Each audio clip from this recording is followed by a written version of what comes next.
Hello students, welcome back to yours professor. How are you all? So let's start part 2 of uh, first chapter of First Flight, a letter to God. In video 1, we saw the full picture. We met Lencho, we felt his loss, we followed his letter all the way to God. Now in video 2, we slow down. We go line by line, word by word, because in board exams, they don't just ask what happened. They ask, what does this line mean? What literary device is used here? What does this word tell us about the character? That's exactly what we are going to answer today. Keep your textbook open, follow along. By the end of this video, every single line of this chapter will make complete sense.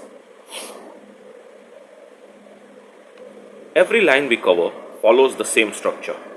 First, the original line, exactly as it appears in the book. Then the simple meaning, what is actually being said. So let's start. Then the deep meaning as well. What does it reveal about character, theme or mood? And whenever boards have asked about a specific line, I'll tell you. Let's begin. Open your book, paragraph 1. The house, the only one in the entire valley, sat on the crest of a low hill. Simple meaning, there was a one single house in the whole valley, and it sat right at the top of a small hill. Now, look at the word solitary. Underline it, it means alone, completely alone. The author is doing something clever here. He's not just describing the house, he's setting a mood. Isolated house, isolated farmer. When the storm comes, there will be no neighbors rushing in to help, no community to fall back on. Just Lencho and God. That isolation is important. It makes his faith the only source he has. From this height, one could see the river, and next to the corral, the field of ripe corn dotted with the flowers that always promised a good harvest. Simple meaning. From the top of the hill, you could see the river, the animal pen, and the cornfield full of flowers. Signs of a good harvest coming. Keyword, promised. The flowers don't just suggest a good harvest, they promise one. This word creates hope, and the author does this deliberately. Because in literature, when something is promised early on, it's often taken away. This is called foreshadowing. This happiness won't last. The only thing earth needed was a rainfall, or at least a shower. Simple meaning, the crops were almost ready. Just one good rain was needed to complete the harvest. This tells us Lencho is so close to success. The year's work is nearly done. The writer is making us feel how much is at stake before he destroys everything. Throughout the morning, Lencho, who knew his fields intimately, did nothing but see the sky towards the northeast.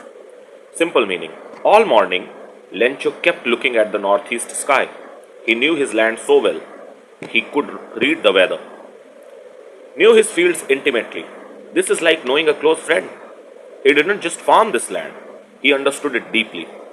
This line tells us, Lencho is not a careless man. He is observant, experienced, and hardworking. He has earned this harvest. Board exam alert here, guys. What does the phrase, knew his fields intimately, tell us about Lencho? Answer.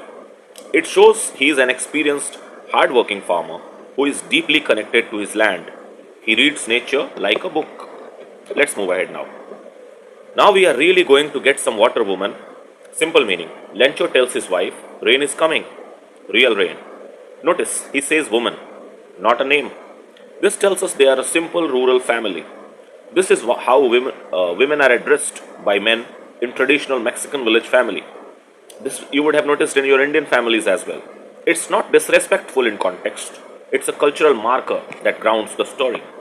The woman he was preparing supper replied, yes, God willing. Simple meaning, his wife agrees and says, God willing. These two words, God willing, are significant. This is a deeply religious family. Even ordinary conversation includes God. This prepares us for Lencho's letter. It doesn't come out of nowhere. Faith is woven into daily life.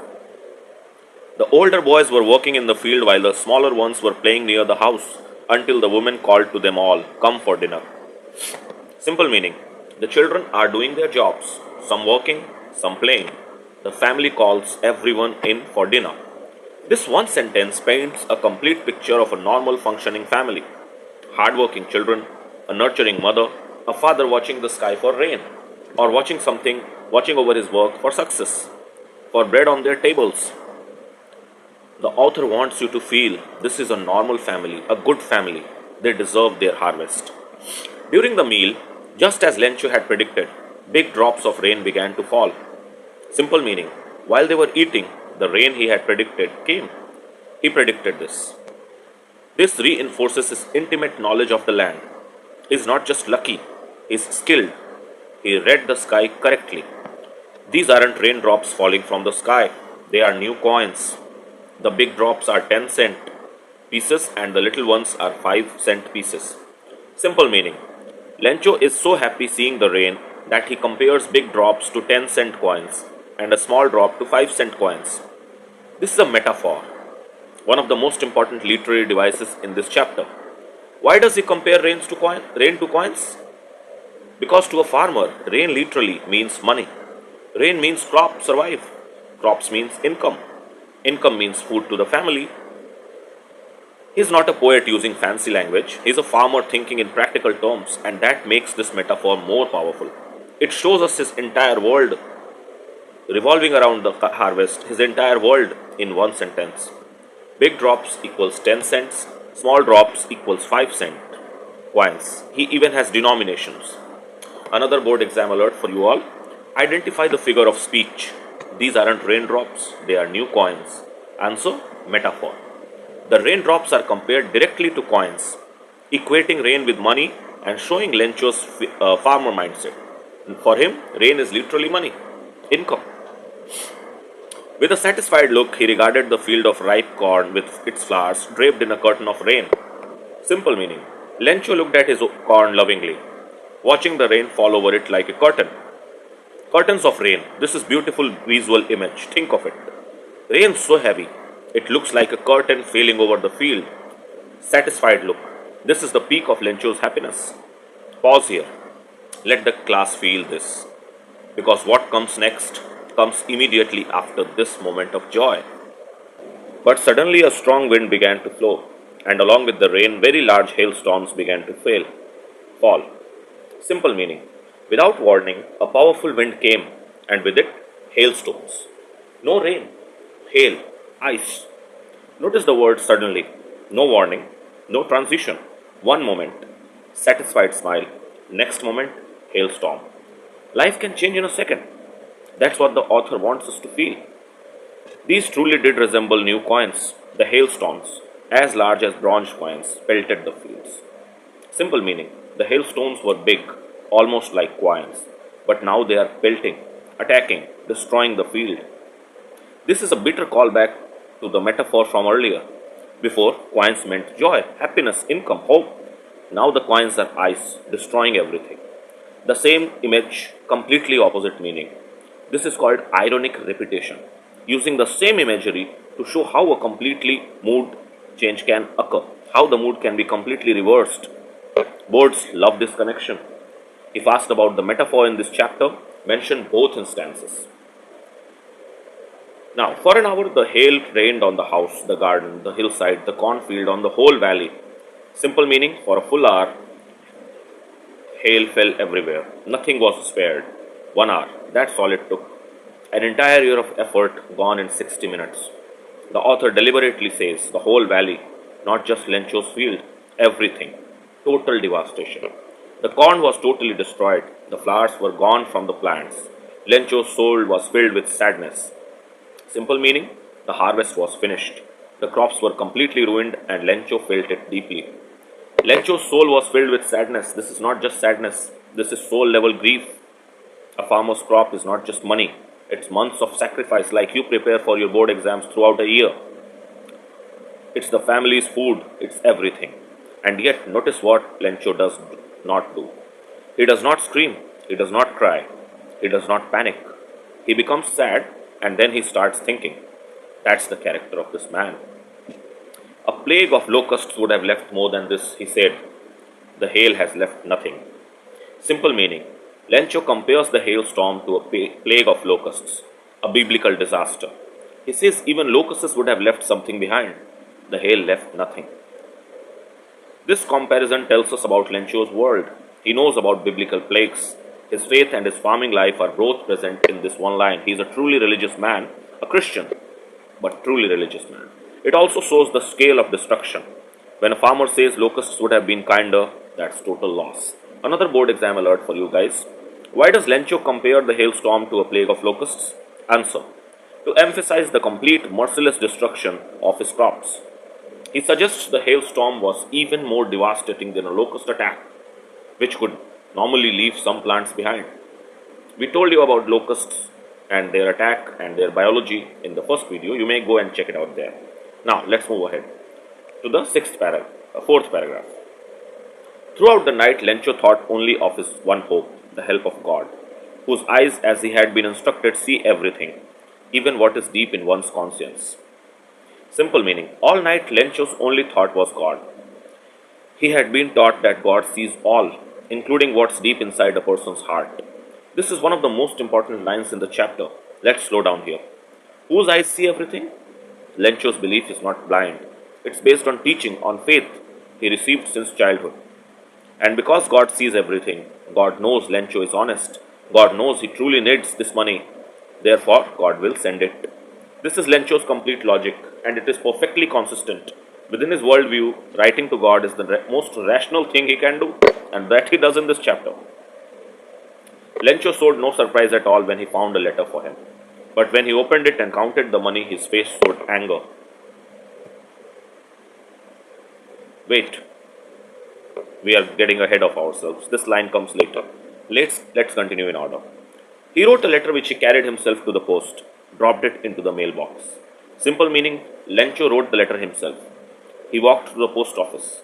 He dropped it in the mailbox personally. There is no middleman, no prayer service, no priest, nothing. He is writing to God the way you write to a friend. This directness is what makes Lencho so extraordinary. His relationship with God is personal, intimate, unmediated. He wrote, God, I need 100 pesos. My crops are destroyed. My family has nothing. I know you will help me, Lencho. And then he addressed the envelope, just 2 words, to God. No address, no pin code, no city, just to God. And he believed completely that it would arrive. Board exam alert for you guys once more. What does Lencho's act of writing directly to God reveal about his character? Answer: it reveals his unshakable, childlike faith. He treats God as a personal, accessible figure, not distant or abstract. His innocence, simplicity, and complete trust makes this act both touching and extraordinary. Now let's move on to paragraph 5. One of the employees, who was a postman and also helped at the post office, went to his boss laughing heartily and showed him the letter to God. Simple meaning: a postman found the letter, laughed, and brought it to his boss, the postmaster. Laughing heartily, this is important. The first reaction is laughter. You would also laugh at something like this. Not unkind laughter, but genuine surprise. Who writes to God? With a real stamp and actually mails it? The laughter is human. It's relatable. Even we might laugh at first. Never in his career as postmaster had he seen that address. He had to laugh. But almost immediately he became serious, tapping the letter on his desk. The postmaster had never seen anything like this in his life. He laughed, but very quickly turned serious. Something shifted within him. The transition from laughter to seriousness is the most important moment in the postmaster's character arc. What made him go serious? The sincerity of the letter, the faith behind it. He recognized that this was not a joke. This man truly believed, and that belief moved him. What a man! What faith! I wish I had the faith of the man who wrote this letter, starting up a correspondence with God. Simple meaning: the postmaster is filled with admiration. He wishes he had faith like Lencho's. This is a key character moment. The postmaster is an educated modern man. He lives in a city. He works with systems and processes, and yet he looks at this simple farmer's faith and feels humbled. This line also sets up why he decides to help. He doesn't want his faith broken. And in order not to shake the man's faith, the postmaster came up with an idea. To protect Lencho's belief in God, the postmaster decided to reply as if the letter came from God. in order not to shake the faith. This is the postmaster's motivation. It's not pity, it's not charity at all, it's something more profound. He wants to preserve something rare. He sees Lencho's faith as a thing of value, almost sacred, and he will spend his own money to protect it. He collected money from his employees, gave part of his own salary, and managed to get together a little more than 50 pesos. He was not able to gather the 100 pesos requested by Lencho, so he sent whatever had been collected. The postmaster asked everyone in the post office to contribute. He gave from his own salary too. Together they managed 70 pesos, not the full 100. He sent it anyway. Think about this. These are post office employees. They are not wealthy, and they are giving to a stranger they have never met, will never meet. Why? Because of the power of faith. One man's pure belief inspired a group of strangers to be generous. This is the quiet miracle of the story. Not money from heaven, but money from human hearts. Board exam alert again, guys. Why could the postmaster only send 70 pesos, not 100? Answer. Despite collecting from all employees and contributing from his own salary, they could only gather a little more than 70 pesos. The postmaster was not wealthy, and neither were his employees. He sent what was available rather than nothing. Now let's move on to paragraph 6. Lencho showed no surprise at all when he found a letter for him. But when he opened it and counted the money, his face showed anger. Simple meaning, Lencho was not surprised the letter came from God. If he was surprised, he would not have sent the letter to God himself. He was sure the letter would be replied. He expected it. But when he counted the money and found only 70, not 100, he was angry. Showed no surprise. This is extraordinary. He had no doubt. The letter was going to come. Period. His faith is so complete that receiving a reply from God does not surprise him. A lesser faith would have been shocked, overjoyed, overwhelmed. Lencho, he simply counts, like he expected the delivery. God could not have made a mistake, nor could he have denied what I requested. Simple meaning, Lencho is certain. God does not make errors. God would not shortchange him. God would not have any shortage of money either. Therefore, someone else must have taken the missing 30 pesos. This is the moment of irony. His faith in God is so absolute that he cannot conceive of God being unable to send the full amount. The only explanation his mind can form is someone stole it. And who had access to the envelope? The post office employees. The same employees who gave their own money to help him. Lencho sat down again and wrote a letter to God. When he finished, he went to the window to buy a stamp, which he licked and then affixed to the envelope. Then he dropped the letter in the mailbox, smiling. Simple meaning, without hesitation, Lencho wrote a second letter to God. He bought a stamp, he posted it, and he was smiling. He is smiling because in his mind the problem is solved. He has told God, God will fix it. The confidence in this smile is both beautiful and heartbreaking. God, of the money that I asked for, only 70 pesos reached me. This is Lencho's second letter. Send me the rest, since I need it very much. But don't send it through the mail. Don't send it through the mail, through the post office, because the post office employees are a bunch of crooks. Undersigned, Lencho. And here it is, the final lines of the story. Read it carefully. He says, God, I received only 70 pesos. Send the rest. But don't use the post office. Those employees are crooks. Crooks, as I already told you in the first part, means someone who illegally takes someone else's belongings, or defies someone, cheats someone to take their belongings. Here, Lencho thinks the post office employees defied him, cheated him by taking 30 pesos out of the 70, out of the 100 that God sent him. The same people who collected money from their own limited salaries, the same postmaster who was moved to tears by Lencho's faith, they are now a bunch of crooks. A bunch of crooks. They gave and they are accused. They helped and they go unrecognized. They did an act of profound human kindness and they received contempt. This is the irony. This is the tragedy. And that is why this story has been read for decades. Another board exam alert, very important question, guys. Explain the irony in a letter to God. This question is asked almost every year in the board exams. Explain the irony in a letter to God. The model answer. The central irony is situational. The post office employees who gave generously from their own salaries to help Lencho are accused by him of stealing, cheating.